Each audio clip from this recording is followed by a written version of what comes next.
Hi guys, just a quick little video on my sister's 2003 Ford Fiesta 1.4 Zetec here, just doing the engine coolant temperature sensor.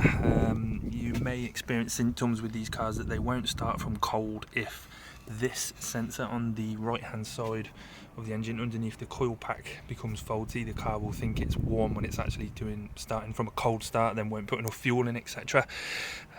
What we found, there is a video online, a good one, that shows how to remove the coil pack, and it will give you good access to the engine coolant temperature sensor located down there. However, what we found was a couple of our Torx T25 bits were completely rounded off. We couldn't remove the coil pack and get access, which was a pain in the ass. But there is a solution.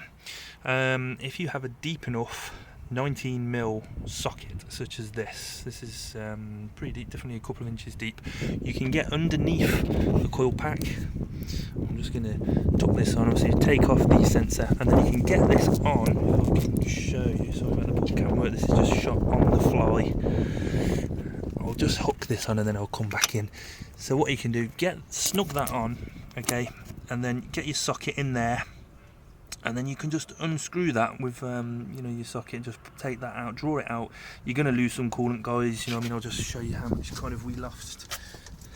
Yeah, a bit of a puddle on the floor here, but it was only down to about the minimum sort of bottom of the tank. We've just topped it back up to the minimum level.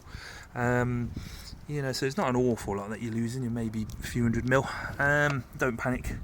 And then that's another way round if you can't remove the coil pack, which is what we had in this case. So that's a workaround for you guys if you're having problems trying to remove the coolant temperature sensor there.